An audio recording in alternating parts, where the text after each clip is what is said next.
Praise the Lord. ஆண்டவரும் அருமை இரட்சகருமாகிய இயேசு கிறிஸ்துவின் நாமத்தில் நான் உங்களை வாழ்த்துகிறேன். மறுபடியுமாக கர்த்தருடைய பரிசுத்தமுள்ள சன்னிதானத்திலிருந்து கர்த்தருடைய பரிசுத்தமான வார்த்தைகள் மூலமாய் உங்களை சந்திப்பது மிகுந்த மகிழ்ச்சி. ஆண்டவருடைய கிருபையினால் நம்ம தொடர்ச்சியாக சத்திய வசனங்களை நாம் ஆராய்ந்து அறியும்படி தேவன் நமக்கு கிருபை பாராட்டி வருகிறார். ஆண்டவருடைய கிருபையினால் தேவனுடைய சமூகத்தில் நான் ஜெபித்து பரிசுத்த வேதாகமத்தை வாசிக்கும் பொழுது தேவன் எனக்கு கற்றுக் கொடுத்து உங்களோடு பகிர்ந்து கொள்ளும்படி என்னை ஏவின ஒரு காரியத்தை உங்களோடு பகிர்ந்து கொள்ள விரும்புகிறேன்.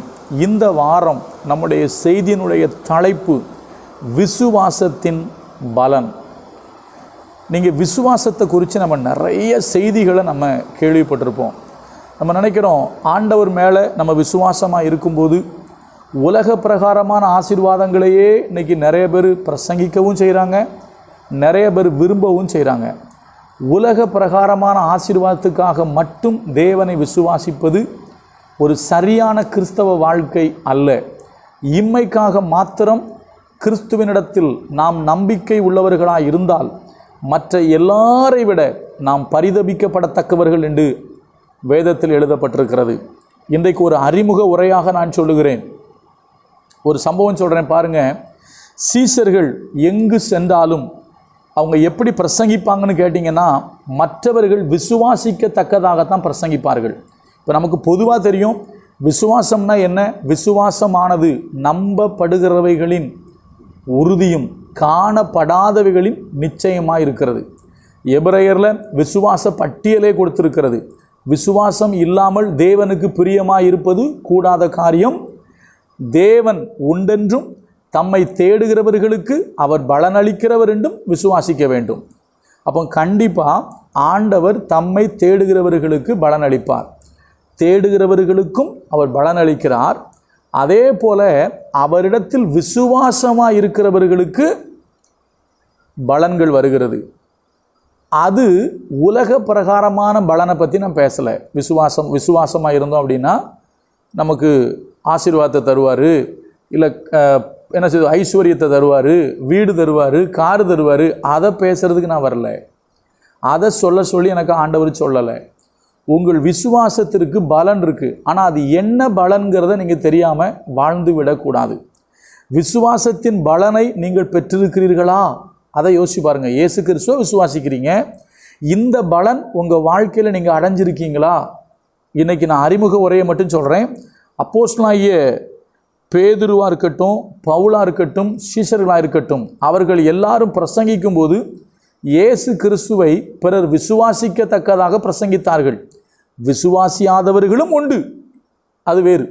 இப்போ பாருங்கள், ஒரே ஒரு அதிகாரத்தில் 3 இடத்துல வர்ற வார்த்தையை விசுவாசத்தை பற்றி சொல்லி அறிமுக உரையாக சொல்லிட்டு கர்த்தருக்கு சித்தமானால் நாளை முதல் என்னென்ன பலன்கள் நம்முடைய வாழ்வில் உண்டு, அந்த பலன்கள் உங்கள் வாழ்க்கையில் இருக்குதா? நீங்கள் விசுவாசின்னு சொல்கிறீங்க, விசுவாசிக்கிறேன்னு சொல்கிறீங்க, உங்களுக்கு விசுவாசிகள்னு நீங்கள் பெயர் எடுத்திருக்கீங்க, ஒரு திருச்சபையில் நீங்கள் விசுவாசியாக நாட்டப்பட்டிருக்கீங்க. நமக்கு பெயர் பிலீவர்ஸ். நாம் பிலீவ் பண்ணுறோம், இயேசு கிறிஸ்துவை விசுவாசிக்கிறீங்க. அப்போ இயேசு கிறிஸ்துவை விசுவாசிக்கிற நீங்கள் இப்படிப்பட்ட ஆவிக்குரிய பலன்களை நீங்கள் பெற்றிருக்கீங்களா? நான் பூமிக்குரியதை பற்றி பேசலை, ஏன்னா பைபிள் சொல்லுது பூமிக்கு உரியவைகளை அல்ல மேலானவைகளை நாடுங்கள் என்று சொல்லப்பட்டிருக்கிறது. நான் மேலானவைகளை சொல்ல விரும்புகிறேன். இப்போ பாருங்கள், அப்போஸ்தலர் 14:1, இக்கோனியா பட்டணத்திலே அவர்கள் இருவரும் யூதருடைய ஜெப ஆலயத்தில் பிரவேசித்து யூதரிலும் கிரேக்கரிலும் திரளான ஜனங்கள் விசுவாசிக்கத்தக்கதாக பிரசங்கித்தார்கள். எப்படி? விசுவாசிக்கத்தக்கதாக பிரசங்கித்தார்கள். அப்படி பிரசங்கம் பண்ணும்போது இங்கே ஒரு வசனத்தை படிக்கிறேன் பாருங்க. 14:9, பவுல் பேசுகிறதை கேட்டுக்கொண்டு இருந்தான். அவனை பவுல் உற்று பார்த்து ரட்சிப்புக்கு ஏற்ற விசுவாசம் அவனுக்கு உண்டென்று கண்டு. இங்கு ஒரு மனுஷனை பற்றி சொல்லப்பட்டிருக்கு. லிஸ்திராவிலே பிறந்தது முதல் சப்பானியாக இருந்தான். அவங்கிட்ட ஒரு விசுவாசம் இருக்குது, ரட்சிப்புக்கு ஏற்ற விசுவாசம். பூமிக்குரிய விசுவாசம் கிடையாது இது, ரட்சிப்புக்கு ஏற்ற விசுவாசம். அதுக்கப்புறம் அப்படி கொஞ்சம் தள்ளி வந்தீங்கன்னா பவுல் சொல்லுவாப்பில் ஒரு வார்த்தை சொல்லப்பட்டிருக்கு. அதே இதில் 14வது அதிகாரத்தில் 22ஆம் வசனத்தில் போட்டிருக்கு, சீஷருடைய மனதை திடப்படுத்தி விசுவாசத்திலே நிலைத்திருக்கும்படி அவர்களுக்கு புத்தி சொல்லி, நாம் அநேக உபத்திரவங்களின் வழியாய் தேவனுடைய ராஜ்யத்தில் பிரவேசிக்க வேண்டும் என்று சொன்னார்கள். அதுக்கப்புறம் அப்படி கீழே பார்த்தீங்கன்னா 23 போட்டிருக்கு, அல்லாமலும் அந்தந்த சபைகளில் அவர்களுக்கு மூப்பர்களை ஏற்படுத்தி வைத்து உபவாசித்து ஜெபம் பண்ணி அவர்கள் விசுவாசித்து பற்றி கொண்ட கர்த்தருக்கு அவர்களை ஒப்புவித்தார்கள்.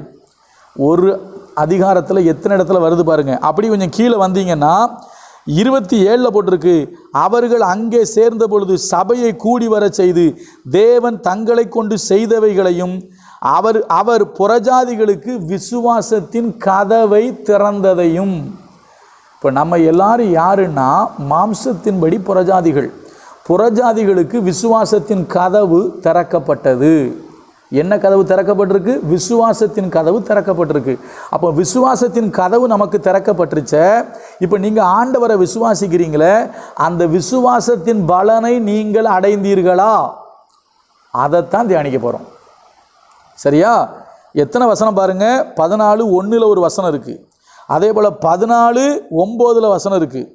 அதுக்கப்புறம் பார்த்தீங்கன்னா 14 என்ன சொல்கிறது 14:23 வசனம் இருக்குது. 14, 23, 22, 27 இவ்வளவு வசனம் இருக்குது ஒரு அதிகாரத்தில். எதை பற்றி? விசுவாசத்தை பற்றி. ஆனால் அந்த அதிகாரத்தை முடிக்கும்போது அவர் சொல்கிறாரு, அவர் சபையை கூடி வர செய்து ஆண்டவர் புறஜாதிகளுக்கு விசுவாசத்தின் கதவை திறந்தார்.